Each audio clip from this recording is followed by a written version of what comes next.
오늘 2025년의 첫 번째 주일이죠. 여러분들 새해가 되면 우리는 많은 계획을 합니다. 여러분 여러 계획을 하고 작년에 이루지 못했었던 것들 많이들 아쉬워하고 또 그 시간을 보내고 새로운 시간을 맞이하면서 우리는 하나님의 은혜를 갖고 나아갑니다. 그러나 오늘 우리에게 놓여진 그 현실들, 특별히 지난 2024년 12월에 벌어졌었던 대한민국의 현실을 생각해 보면은 우리가 어떠한 소망을 갖는 것이 조금 사치스러운 것이 아닌가, 그런 생각을 갖게 되기도 합니다. 그렇지만 모두가 다 아파하고 모두가 다 힘겨워하는 그 자리 속에서 그럼에도 우리는 빛 가운데 거한다라고 이야기하죠. 빛 가운데 거하는 우리들은, 하나님 나라를 살아가는 우리들은 어둠 속에 있는, 절망 속에 있는 이들에게 함께 믿음으로, 기쁨으로 하나님의 은혜를 전하는 삶을 살아가야 되는 줄로 믿습니다. 오늘 광고 드렸었던 것처럼 2025년 우리 연신교회 힘센 청년부의 주제는 바로 믿음으로 일상을 채우다라는 것입니다.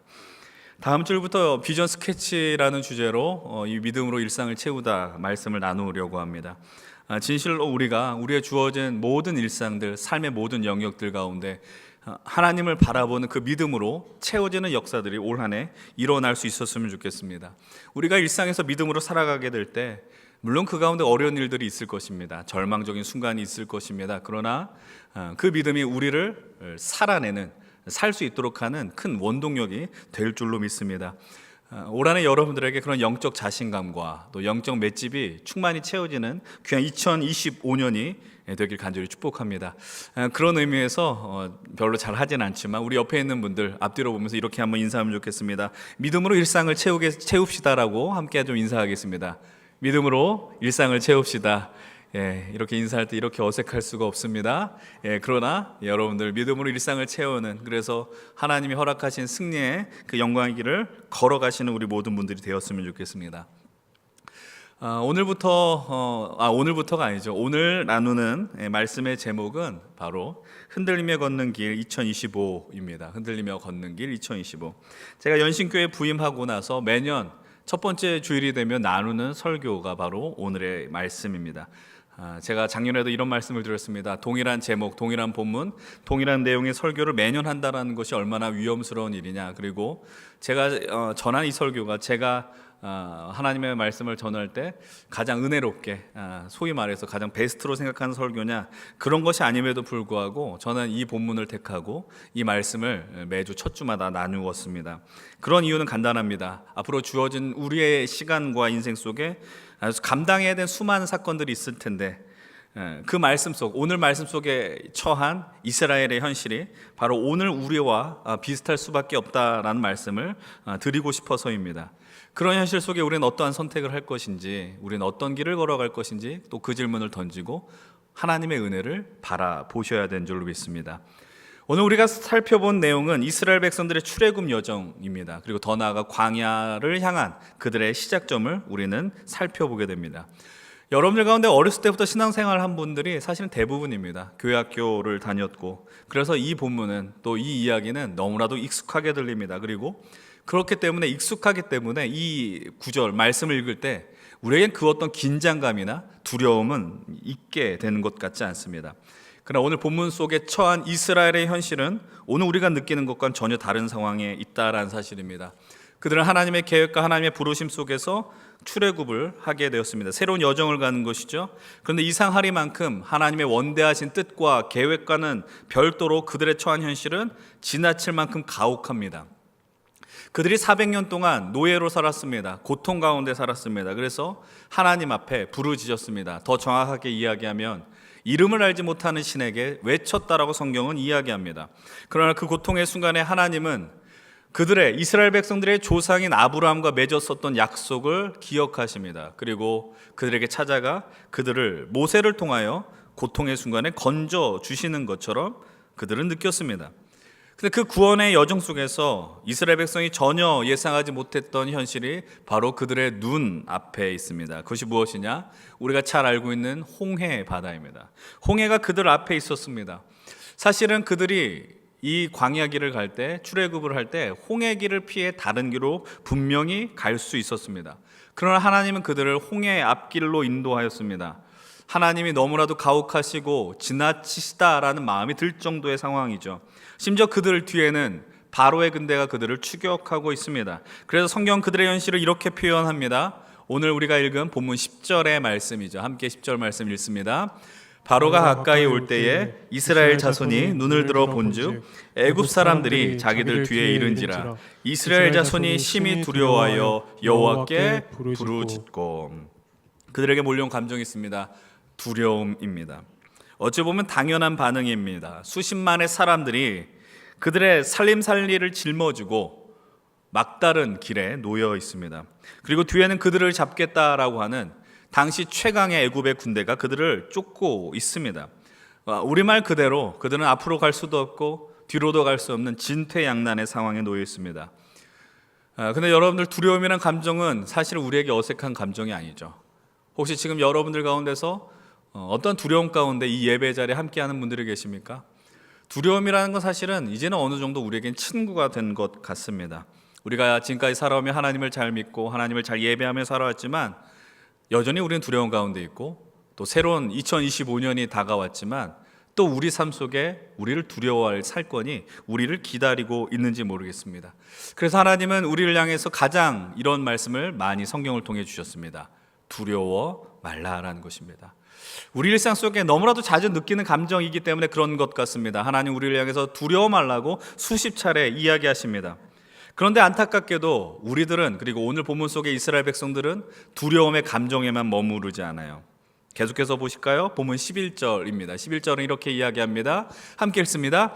그들이 또 모세에게 이르되 애굽에 매장지가 없어서 당신이 우리를 이끌어내어 이 광야에서 죽게 하느냐? 어찌하여 당신이 우리를 애굽에서 이끌어내어 우리에게 이같이 하느냐? 아멘. 이 말에 담긴 뉘앙스가 무엇이죠? 원망이에요, 원망. 왜 쓸데없이 가만히 있는 우리들을 건드려서 이 고생을 시키느냐라는 거예요. 사실은 그들이 살려달라고 했잖아요.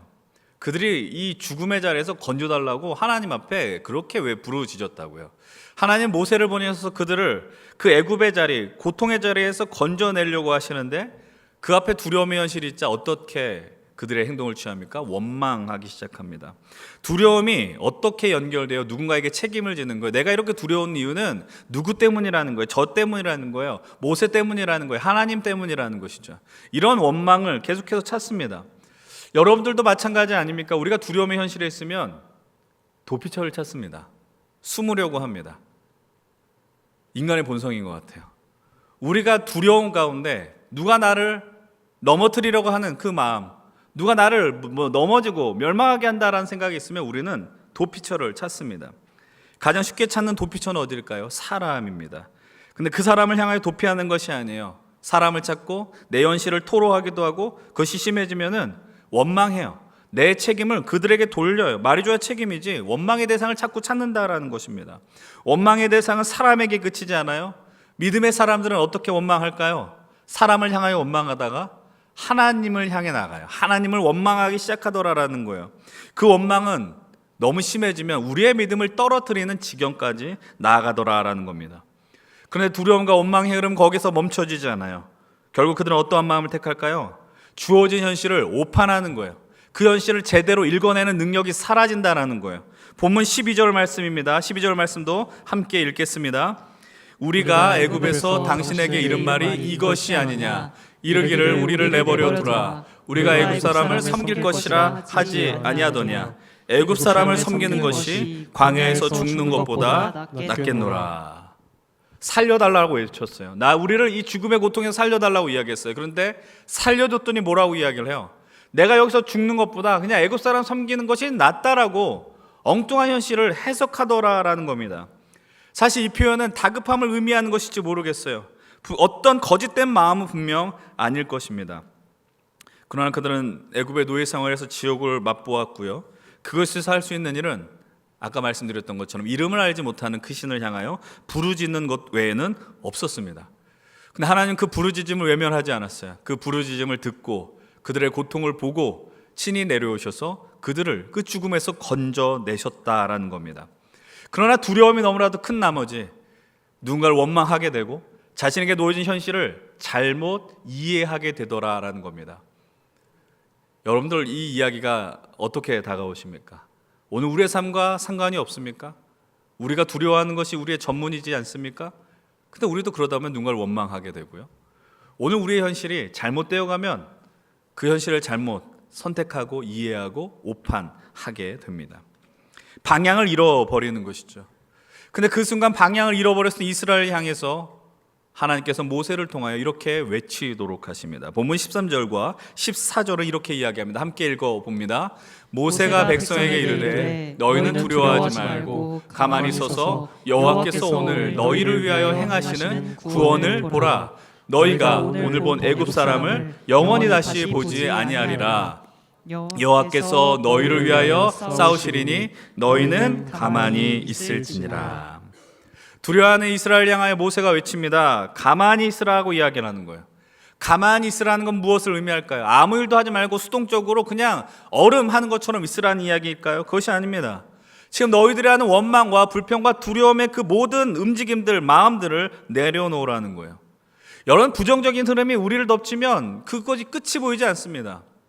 부정적인 생각이 우리를 덮치면 우리는 생각의 흐름이 전혀 엉뚱하게, 행동도 엉뚱하게 가더라라는 것이죠. 근데 모세는 이들 향해서 이야기합니다. 멈추라는 거예요. 내려놓으라는 거예요. 가만히 있으라고 이야기해요. 그리고 보라라고 요청합니다. 무엇을 보라 요청합니까? 너희를 위하여 일하시는 하나님의 구원, 하나님의 역사를 보라 외칩니다. 사랑하는 우리 연식교회 힘센 청년 여러분들, 예배자 여러분들, 이 모세의 담대한 외침은 오늘을 살아가는 우리에게도 여전히 유효한 외침인 줄로 믿습니다. 여전히 불안한 시대를 살아가는 우리들 향하여 하나님은 두려워하지 말라라고 이야기합니다. 그리고 원망하지 말라 이야기하고 가만히 있어 우리를 위하여 일하시는 당신의 역사를 보라 요청하고 계십니다. 그것이 오늘 우리가 읽은 출애굽기 14장 본문의 전부의 이야기입니다. 사랑하는 우리 예배자 여러분들, 성도 여러분들, 오늘 2025년 첫 번째 주일이 되었습니다. 여러분 2025년을 어떻게 고대하셨습니까? 기다리셨습니까? 오늘 올 한 해는 내게 놀라운 일이 있을 거야 이런 마음으로 계십니까? 어떠한 생각과 마음으로 이곳에 있는지 모르겠습니다. 그러나 저는 지난 4년 동안 매년 던졌었던, 동일하게 이야기했었던 예언의 말씀을 여러분들에게 나누고자 합니다.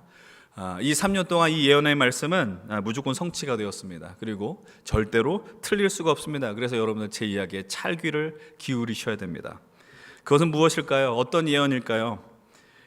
여러분은 2025년을 살아가시면서 여러분들에게 주어진 삶을 살아내시면서 반드시 여러분들의 인생에 두려워할 일이 반드시 생긴다라는 이야기입니다. 이건 한 사람도 예외가 없습니다. 빠짐없이 모두가 다 두려워할 일이 일어날 것입니다. 여러분들 스스로 내 믿음이 좋아서 하나님이 나와 함께 하심을 안다 할지라도, 믿는다 할지라도 누구에게 예외 없이 두려움에 빠질 것이고 그 가운데 소리칠 것입니다. 또는 우리가 그 가운데 더 나아가서 누군가를 원망하고 하나님을 향해 소리치는 순간이 올지 모르겠습니다. 그래서 우리에게 놓여진 그 길, 2025년 첫 번째 주일 앞에 서 있는 우리에게 놓여진 길은 오늘 말씀의 제목과 같이 흔들리며 걸어가는 길이 될 수밖에 없다라는 것입니다. 근데 이스라엘 백성들에게 이 흔들리며 걷는 길은 홍해 앞에서 끝이 났을까요? 그렇지 않다라는 걸 우리는 성경을 통해서 확인할 수 있습니다. 그 광야 생활 가운데 그들이 걸어갔던 길이 있었습니다. 하나님께서 그런데 그 길을 걸어갈 때 그들에게 베풀어 주셨던 인도의 은혜의 방편, 그 도구가 있었습니다. 그것이 무엇입니까? 그것은 바로 우리가 두 번째로 선택해 읽었었던 출애굽기 40장 35절로 38절까지의 말씀입니다. 출애굽기 후반부 말씀은 하나님과의 깊은 관계를 이루기 위하여 성막을 짓는 내용으로 가득 차 있어요. 성막이 다 완성되고 나서 나오는 말씀이 오늘 우리가 택한 34절 이후의 말씀입니다. 근데 여기에서 나오는 말씀이 무엇입니까? 우리가 흔히 하나님께서 그들을 구름 기둥과 불 기둥으로 인도하셨다라고 우리가 이해합니다. 근데 여러분, 구름 기둥과 불 기둥을 어떻게 이해하십니까? 여러분, 출애굽기 13장 21절로 22절의 말씀 이렇게 이야기를 합니다. 우리 한 목소리로 한번 같이 읽어보겠습니다. 여호와께서 그들 앞에 가시며 낮에는 구름 기둥으로 그들의 길을 인도하시고 밤에는 불 기둥으로 그들에게 비추사 낮이나 밤이나 진행하게 하시니 낮에는 구름 기둥 밤에는 불 기둥이 백성 앞에서 떠나지 아니하니라. 이 그림에 주목해서 보십시오. 이 그림이 실제로 벌어진 그림인지 모르겠어요. 상상 속의 그림이겠지만 말씀을 따라서 낮에는 구름 기둥으로, 밤에는 불 기둥으로 하나님이 인도하셨다라고 말씀하신 것을 표현했습니다. 우리 이렇게 이해합니다. 낮에는 구름 기둥이 있었고 밤에는 불 기둥이 있었다. 그것을 별도의 기둥으로 생각한다라는 것이죠. 근데 오늘 우리가 읽은 사시장 38절의 말씀은 좀 다른 관점을 우리에게 허락해 주고 있습니다. 본문 38절의 말씀을 이어서 함께 읽어보겠습니다. 낮에는 여호와의 구름이 성막 위에 있고 밤에는 불이 그 구름 가운데 있음을 이스라엘의 온 족속이 그 모든 행진하는 길에서 그들의 눈으로 보았다. 아멘. 낮에는 구름이 있었어요. 여호와의 구름이 성막 위에 있었고 밤에는 불이 어디 있다라고 이야기를 합니까? 구름 가운데 있었다라고 증언해 주고 있습니다. 여러분, 이 말씀이 어떤 것인지 이해하지 못한다라는 표정으로 계시는데, 쉽게 말하면 우리는 이 구름 기둥과 불 기둥을 별도의 두 개의 기둥으로 이해합니다. 그러나 성경을 읽으면서 이 기둥은 두 개의 기둥이 아니라 하나의 기둥이었다라는 것을 이해하실 수 있습니다. 근데 이 기둥에 대해 제가 지난주 오늘 이 말씀을 준비하면서 어떤 목사님의 설교를 듣게 되었습니다. 그런데 오늘 우리가 나눌 말씀과 너무 연결되는 중요한 인사이트를 주는 한 말씀 설명을 듣게 되었습니다.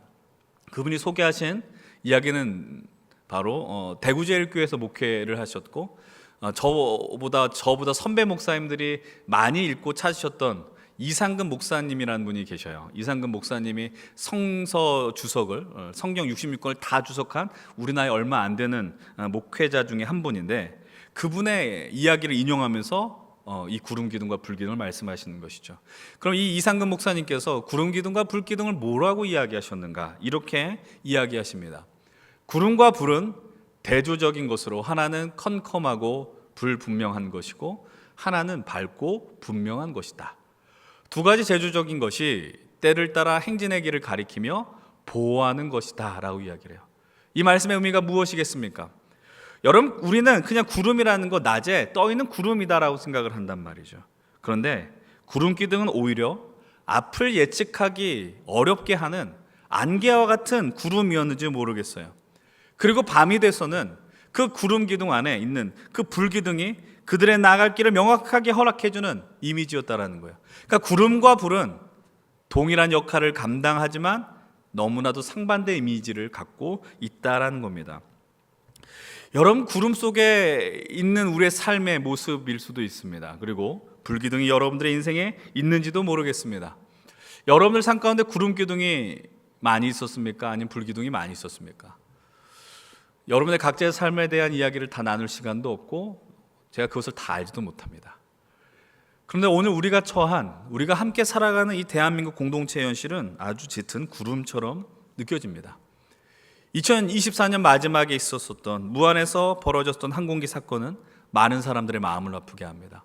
눈물 짓는 모습을 보면서 함께 아파하였습니다. 그런데 그 사건을 보면서 인터넷을 통하여 댓글을 통하여 조롱하는 사람들을 보며 도대체 왜 이런 사람들은 이렇게 생각을 하고 이런 이야기를 할까라는 생각을 해보기도 합니다. 여러모로 대한민국이 아픕니다. 정상적인 것들이 사라지고 있어요. 그래서 우리는 이 시대에 대한 분별의 은혜를 구하셔야 돼요. 우리가 이 자리에 있는 분들 오랜 세월을 살았다 감히 이야기할 수 없을 것입니다. 그럼에도 여러분들의 인생 속에 있었던 구름 기둥과 불 기둥이 있다는 것은 말씀드릴 수 있습니다. 그리고 그 구름 기둥과 불 기둥이 하나님께서 여러분들 오늘 이 자리로 이끌어가는 은혜의 방편이었다는 것도 부인할 수 없는 사실입니다. 아니, 오히려 여러분들의 인생에 있었던 정말 안개와 같은 그 구름 기둥 때문에 여러분들의 믿음이 더 하나님 앞에 견고히 뿌리 내렸는지도 모르겠어요. 그 안개가 여러분들 덮쳤을 때 하나님을 더 간절히 찾고 하나님을 더 간절히 원했는지 모르겠어요. 그리고 여러분 인생의 불기둥이 보였을 때 하나님의 은혜와 사랑에 감격하며 나도 주님의 말씀에 반응하겠노라 결단했는지도 모르겠습니다. 오늘 이 자리에 예배하는 여러분들 가운데 여러분들의 모습은 어떠합니까? 오늘 이 예언의 말씀이 미래의 말씀이 아니라 혹시 현재적 말씀으로 다가오는 분들이 계십니까? 지금 짙은 구름과 안개가 있어서 한 걸음 내딛는 곳자 힘겨워하는 분들이 있지 않습니까? 근데 하나님께서는 이 구름 기둥 안에 불 기둥을 세워주셨고 우리를 이 두 기둥을 통하여 인도해 나가신 것을 믿으셔야 합니다.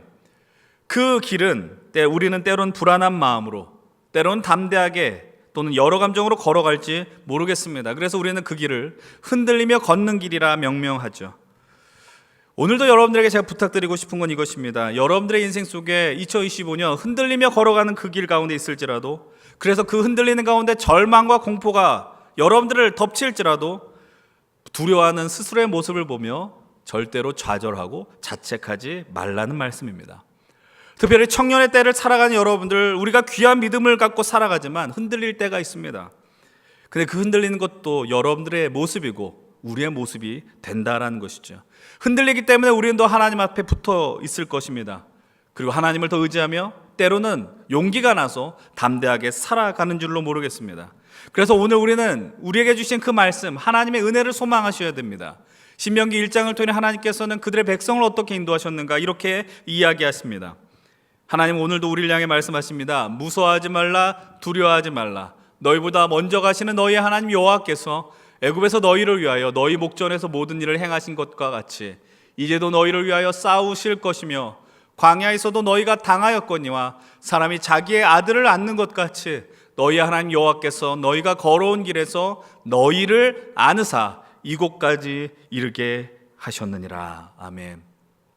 사랑하는 여러분들, 하나님께서는 우리의 걸음보다 먼저 가셔서 우리를 구름 기둥과 불 기둥으로 인도하시는 줄로 믿습니다. 오늘 이 시점에 불안과 두려움 가운데 흔들림을 경험하는 분들이 계십니까? 제가 작년 11월 말에 여러분들에게 나누었던 이야기를 기억하는 분들이 있을지 모르겠어요. 제게 있어서 작년 2024년은 제 삶 속에서 꽤나 많이 흔들렸던 시간이었었습니다. 흔들렸기 때문에 그 중심을 잡는 것에서도 꽤 시간이 걸렸다는 것을 말씀을 드렸습니다. 근데 이 사실 한 가지는 믿어요. 무엇을 믿느냐? 오늘 이곳에 우리가 흔들림 속에서도 이 믿음의 길에 함께 있을 때 우리와 함께 하시는 이 임마누엘 하나님께서, 오늘 우리를 위하여 싸우시는 하나님께서 우리보다 몇 걸음이 아니라 훨씬 더 우리가 예측할 수 없는 것에 가셔서 우리를 위하여 예비하시고 준비하시고 우리의 인생을 책임져 주신다라는 것입니다. 그냥 나아가게 하시는 것이 아닙니다. 우리의 부모님과 같이 부모님들의 아이를 낳는 것처럼 우리를 안아주셔서 품어주셔서 여러분들의 삶을 인도해 주신다라는 사실입니다. 그래서 우리가 오늘까지 걸어온 모든 길이 두렵고 힘겨운 길이었지만, 그러나 하나님께서, 우리의 창조주 되신 그분께서 우리를 안아주시고 우리의 삶을 책임져 주심을 믿으시기 바랍니다. 이제 그 하나님께서 이제 우리보다 앞서가셔서 낮에는 구름으로 밤에는 불기둥으로 인도하시고 흔들리며 걸어가는 그 길 속에서 우리의 삶을 아름답게 온전하게 완성시켜 주실 것입니다. 마지막으로 여러분들에게 또 한 가지 부탁의 말씀을 드립니다. 매년 반복되는 말씀입니다. 먼저 가시는 하나님께서 먼저 우리보다 앞서 나가셔서 흔들리며 걸어가는 길을 가는 우리들을 향해 그 흔들림을 버티게 하도록 베풀어 주시는 은혜와 선물이 있습니다. 그것은 바로 우리가 함께 예배하는 연신교회, 그리고 힘센 청년 공동체입니다. 사랑하는 여러분들, 우리는 함께 소망하셔야 됩니다. 변함없이 이곳에서 하나님 나라를 경험할 것입니다. 하나님 나라를 훈련할 것입니다. 하나님 나라 공동체 모델을 꿈꾸며 나아갈 것입니다.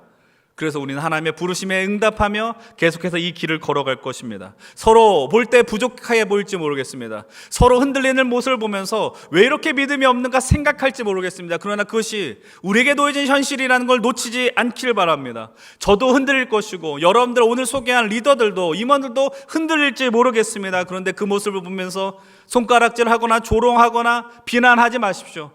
놓고 기도하십시오. 함께 붙들어 주십시오. 그래서 그들이 그 믿음 가운데 함께 그 길을 걸어갈 수 있도록, 여러분 함께 이 믿음의 길을 간다는 게 우리에게 얼마나 큰 축복인 줄 몰라요.